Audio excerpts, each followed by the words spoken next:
UPitso Mosimane usephumele obala wazwakalisa uvo lwakhe ngesihlabani seKaizer Chiefs uGaston Sirino.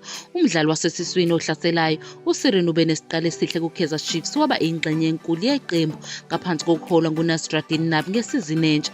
USirino ujoyina Amakhosi ngaphandle kwesizini ngenxa yokudayiselana kwamahhala ngemuva kokuhlukana neMamelodi Sundowns ekupheleni kwesizini ka-2023-2024 yeBetway Premiership.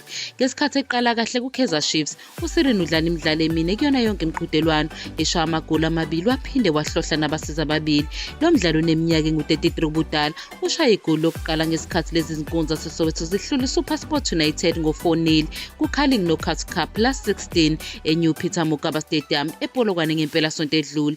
Abanye abadlali abashaya amagoli kuChiefs nguRanga Chivaviro, Yusuf Matt no-Ashley Dupreez. Njengoba uSirino ebonakale ngumdlali oqavile ekuhlaseleni kweChiefs, uMosimane uthi lo mdlali wase-Uruguay uyakuthanda ukuzilolonga futhi uyazifela ngomdlalo. uMosimane noSirino bakhe ubambiswano oluyimpumelelo ku-Sundowns. uMosimane usayine uSirino ngo-2018 futhi bagubhe izicoco eziningi zasekhaya ndawonye. Nokho izinhlanhla zikaSirino zishintshile ngaphansi komqeqeshi uRulani Mokwena nowagcina elishiyile iqembu. uSirino uyiklasi elihlala njalo, linethalente elisezingeni eliphezulu, lithanda ukuqeqeshwa, liwuthanda kakhulu umdlalo futhi linemibono yalo. Uyazwela kancane kodwa uyalawuleka.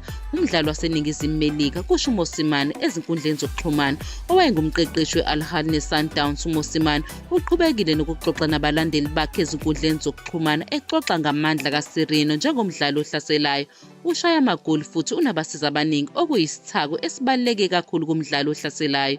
Ngokuhamba kwesizini, lo mdlali odlala esiswini ujoyine iChiefs noBongani Sam, uRashwin Dodley, uBrandley Cross, uFiandre Ntwari, u-Anasio Miguel kanye noNjabulo Blom obolekiwe. uSirino uzobe ebheka ukusiza amaGlamour Boys ukuthi anqobe iqembu lakhe lakudala iMamelodi Sundowns kuma-quarterfinals eCarlingKnockout Cup.